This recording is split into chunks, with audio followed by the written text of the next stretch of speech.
Hello, my name is Dr. Tonya Sanders. Today for our video blog series, we're going to be talking about instructional design in a one-to-one district. We're going to be talking about classroom management and instruction in next week's series. What we're going to be talking about is a little bit more specifically of the instruction. This is our 5th episode in this blog series. All of the videos and resources, as always, are going to be posted on the website that you see on the screen now. It's the bit.ly/NWOET vlog. We also will be including this video series in our YouTube channel, NWOET Now with NWOET. So instructional design in a one-to-one district, there are 2 ways that I break it up. I break it up into how you're going to manage that in your classroom and how you're going to instruct with that device. And looking at some of the research associated with using devices in your classroom, the positive perceptions are that in a certain study, 83% of students would rather go online using a mobile device and looking up things or having that option there for them to reference or find certain things. 65% of those students thought they were advanced mobile users in going online and finding information required for their classroom. Mostly the students in this study accepted the use of mobile devices for that learning. The higher the grade, the higher the age group, the more likely and more frequently they were going to go online using that mobile device. As it went down the line, more years that people use these devices and they were expected to use them in their curriculum, the more positive students were using them. Using technology is super important in your classrooms, but prolonged use. You don't want to have students on their device more than 2 hours consecutively on those devices. When in another study, students were on their devices, multiple devices, for increased amounts of time, 2 hours, and then one test study was 4 hours, that they started to complain about discomfort visually, muscularly. You need to facilitate learner achievement based on that learner. All of this needs to be student-centered, learner-centered. You need to be making that connection with that learner and base that instruction with that device based on that student and their experiences. Of course, teacher input is needed. It's very essential to having a successful design to that classroom. And everyone involved, even some entities involved in that instructional process, everything should be considered a variable, and they're all in relationship. Now, let me show you what this relationship looks like. I just want to show you briefly that these are all the complexities that are involved in making sure that your instruction is covering all bases. Learner to content, learner to media, learner to teacher, learner to context, and so on. And next week, like I said, we're going to continue this series, and this is something I'll talk a little bit more about because the instruction piece is pretty important. But it's a continual flow with all those variables. You can't just focus on the student. You can't just focus on the content. You just can't focus on the media or the technology or the device. So the classroom benefits of learning is obviously ease of access. You have, like Judy had shared with us last episode, that you have educational resources in apps and online right at your fingertips. This reduces the cost of things. You don't have to buy these things. You might have to buy some memberships to certain services, but the ones Judy were talking about, those were free. You can personalize the learning. And this is the thing that I need to stress the most, is the personalized learning. The student has their own device. You have a means of talking and communicating with that student only. You can talk to the entire class, but you also can individualize and personalize that learning. Also, you can open it up to collaborating. Devices are easy to manage. You can add apps from a distance. You can filter things. You can block things out. You can open things up. You can also monitor what the students are doing on a daily basis. It also creates these bridges between things. The students are in control of their learning. They're accountable, and accountability is something that we need to work on. You know, I was talking to a couple of teachers over the weekend, and they were talking about the experiences of their kids working online, and how accountability was an issue, and they were kind of negative in this way, but we're expecting people to take control and accountability of their learning when they've never been forced to this kind of accountability, this level of accountability. It's going to take a time for students, teachers, everybody to understand what they're expected to do, and even the parents. When students are online, they can review, they can go as fast as they want, they can back up, and they can remediate as much as they want. They can pace themselves at the pace that they need. The parent can be more involved. I love the fact that I can look at my son's online stuff. Also, teachers can collaborate cross-curricularly. They also can help with reteaching and tutoring students who may need more help, and you can utilize the expertise of more professionals, more people who are in on making sure the students are successful at their learning. And most importantly, the differentiation. A lot of times when people hear about scaffolding or differentiation, they kind of groan or, ugh, I have to, you know, like it's more work. It might be more work the first year, but after you get used to it, it's a piece of cake. And also, why can't we? We all don't learn the same at the same pace. We don't learn using the same materials, the same media. We need to differentiate these things to help students have a chance at being successful.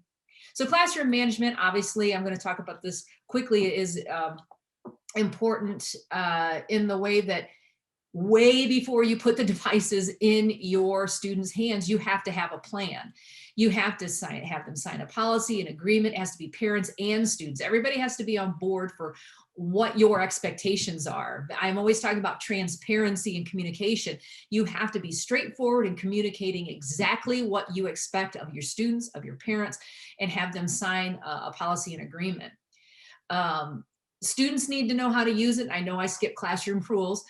Students need to know how to use it, but also teachers need to know how to use it.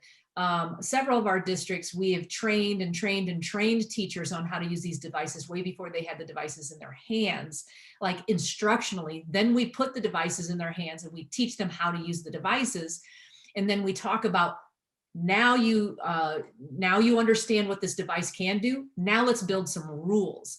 And when we hand out these devices to the students, give them the policies, give them the agreements, make sure everybody knows what we're going to do with these, then train the students with the devices, make sure that they understand how to take care of it, make sure they understand how they're going to use it in their classroom.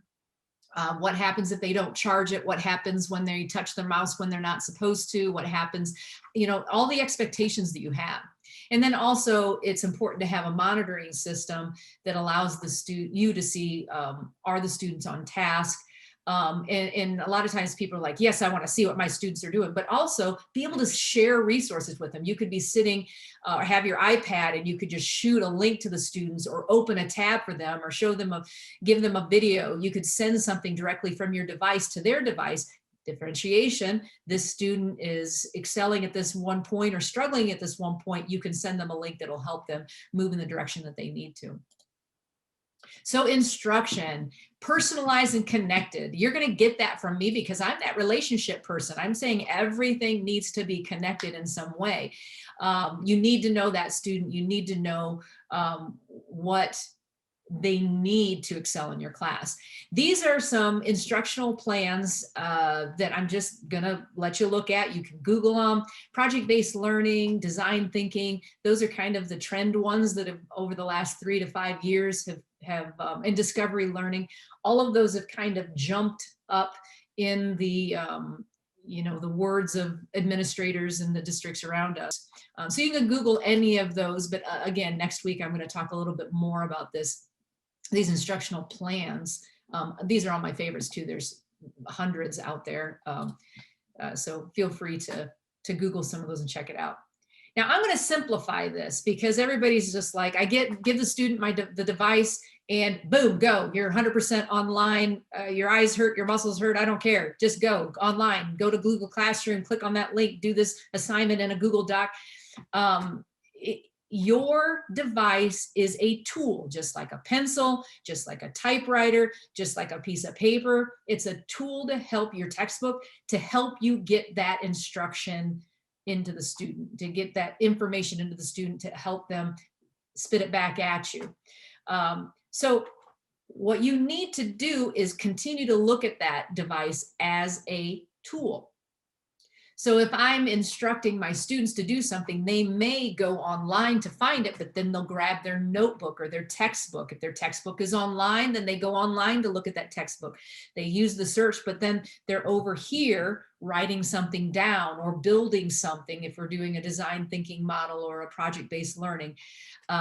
So you're using that when you need it. What you need to do is make things intentional, transparent, and personal. So if I'm intentional about my instruction, I get to know my students, and based on that knowledge of my students, I make things relevant.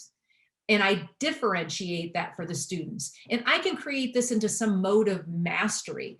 So if I'm differentiating or scaffolding with my students, then I can start them at point A, and then they have these little stair step things that they go up until they are officially mastered. And you could incentivize that. You can gamify that, however you want to look at it, that you have the students kind of move up that mountain of tasks to get to that main thing that you want them to learn. Make sure it's goal-oriented. That will help incentivize it. They have levels that they can go to and achieve certain things. It's usually objective-driven. It could be on state standards. It could be on school objectives and requirements and goals. And through that, you're going to find that you're going to create rigor. The students are going to be working at this thing because they're going to be discovering things as they go through their exploration and their collaboration. You need to be transparent, again, about student roles. You need to be transparent to parents, teachers, administrators, everybody involved, to students. But make sure the students understand their roles and what they're doing. Again, they're not going to get it the first year. You're going to have to continually continue this trend as you go along. And they'll get used to it and better at it every year, as the research shows that the longer they use it, the more confident and positive they are about it. Be transparent about the teacher roles. This is important because teachers are just like, I don't know how to teach in this, and it's difficult. You have to allow yourself to be in the back seat of all of this, not a backseat driver, but be in the back seat where you are coaching when needed, monitoring, just sitting back and being a peer, allowing the students to take the wheel and drive the curriculum and move that forward. And when you're being transparent with people and doing peer critique and asking the students about their opinion and asking parents and communicating with parents, all of this stuff and understanding everybody's expectations, you adapt that information you're getting, you adapt that based on feedback, and then you change your instructional process. Yeah, so it's super important just to be transparent and communicate as you go along. Even saying this is something new and we're going to be successful at it, but it's going to be a little bit of work and we're going to get better and better and better at it. Now, the important thing is that all of this is student-centered. It always should be student-centered. It should not be computer-centered. It shouldn't be textbook-centered. It should be student-centered with the goals and objectives in mind. And I'm huge on discovery learning. I think students should be forced to think independently, to think critically, and on their own as they're going. That's the discovery learning aspect. You give them a thing and they have to kind of dig through the mess and find the needle in the haystack, or find that treasure that you're expecting them to find. You can initiate pre and post assessments, evaluate them throughout formative assessment, summative assessment. But as you're going through and doing this, you continually have to revise and reevaluate and revise and rewrite, and then you're going to come up with the perfect thing for that group of students that you know that year.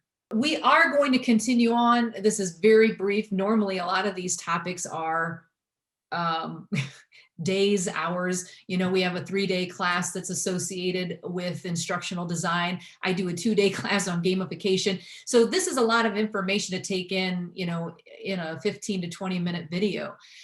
Here's the resources that I went to if you want to find out some more about that middle one, branch. That's it's an older version, but instruction, it doesn't change much based on the complexity of it, the variables that are associated with it. So you can access by actually Googling common instructional design practices and learning more about that. All right, so I tried to get all that in there, but Roger and Judy, did you have anything that you wanted to add? I just want to throw in, one of the things you mentioned early on was the fact that most students like doing some of the work online, but too much work online has negative impact. So getting that balance, even if we're 100% face-to-face in the classroom, it's good to do some online work. And if for whatever reason a student is 100% remote, you need to give them some activities that are not online as well, keeping a balance in all things as we move forward to help the students get the instruction they need to be successful in our classroom and in their lives. Judy, anything? I like the part about the 2 hour, maximum, because I know myself, like my watch will say time to stand, or, let's stand. And I think, oh, I didn't even realize I had been doing it that long. And I think sometimes students need a teacher's guidance in letting them know that they've been on that device way too long and let's go do something else. And you don't have to say it in that way, but you can lead them into some other hands-on activities without the devices.